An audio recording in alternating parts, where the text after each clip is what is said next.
Hello everyone, welcome to this video report. My name is Barbara Rodriguez and today I will presenting a detailed narrative of one of the most intense and memorable crisis situations in Venezuela.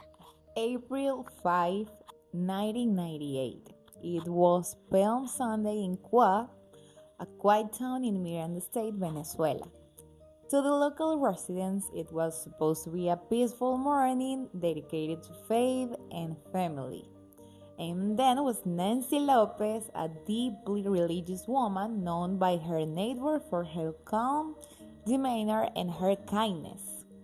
That morning, Nancy made a minor change to her routine. Instead of heading straight to church, she went to pay a building maintenance fee in a nearby apartment complex. That split second choice put her directly in the path of a tragedy that would soon hold an entire nation spellbound. At the same time, an 80-year-old boy named Hector Duarte was attending a robbery at a local bakery. Duarte was under the influence of illegal substance and carried a loaded revolver. When municipal police spotted him, a brief gunfight broke out. Injured in his arm and leg, and desperate and panicking, Duarte fled the scene, looking for cover. He ran into the very same residential complex where Nancy was finishing her errand. In seconds, the failed robbery escalated into a high-stakes hostage situation. Desperate to avoid capture, Duarte forced his way into the apartment, taking several people hostage, including Nancy. What followed inside those walls was a surreal display of human behavior. Despite being held at gunpoint by an unstable, bleeding young man, Nancy did not panic. Instead, she treated him with unbelievable composure.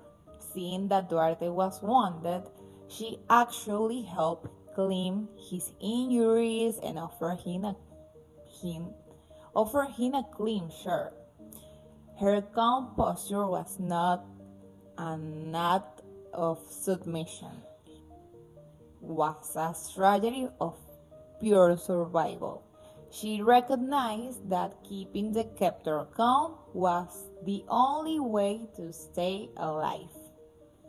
Eventually, Duarte released the other hostage inside the building but kept Nancy as his primary human shield.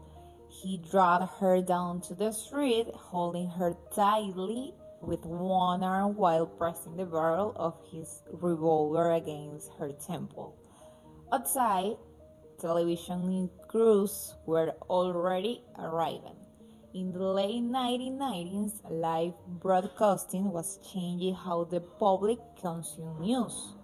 For over 5 agonizing hours, millions of Venezuelans watched the ordeal unfold live on their TV screens. The situation on the street was extremely tense because Duarte was erratic, unpredictable, and clearly out of touch with reality due to substance abuse. So he repeatedly demanded a getaway car, threatening to kill Nancy if his demands were not met.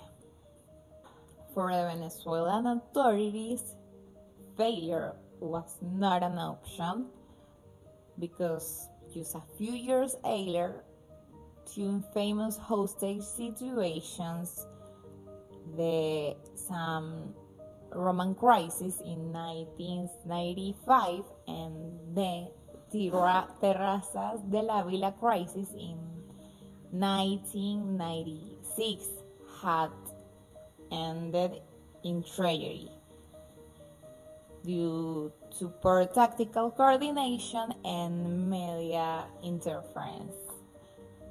Public trust in police operation was dangerously low. To handle QA, los foreigners deployed the BAE, Brigada de Acciones Especiales, an elite tactical unit led at the time by Commissioner Ivan Simonovic. Simonovic and his team knew they could not afford another misstep. Negotiators tried for hours to reason with Duarte.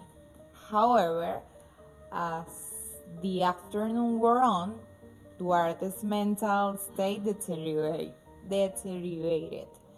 Tactical commanders noticed danger signs. Duarte was laughing hysterically, making erratic movements with his weapon, and openly stating that he had no intention of surrendering. He was prepared to die, and he was prepared to take Nancy with him. By late afternoon, the tactical team reached a grim conclusion.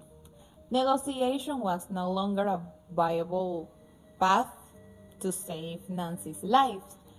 The risk of an accidental or intentional trigger pulled by Duarte was nearly 100%. A precision sniper was positioning nearby, waiting for a clear window, but executing such a shot was nerve-wracking. Duarte was holding Nancy extremely close, using her head to obscure his own. Then, a subtle opportunity presented itself. The news crews on site purposefully created a minor distraction by lowering their cameras, making Duarte believe the live broadcast has paused. For a fraction of a second, Duarte shifted his head slightly away from Nancy. In that precise moment, the order was given. A single shot rang out. The bullet struck Duarte instantly, neutralizing the threat without touching a single hair of Nancy Lopez. Duarte collapsed and later passed away on the way to the hospital, while Nancy was safely pulled away by tactical officers. The entire resolution happened in the blink of an eye. Captured life on air. The Cuba hostage crisis remains one of the most iconic criminal cases in modern Venezuelan history. It demonstrated the high price of social decomposition, but it also highlighted the importance of professional tactical training and negotiation patience.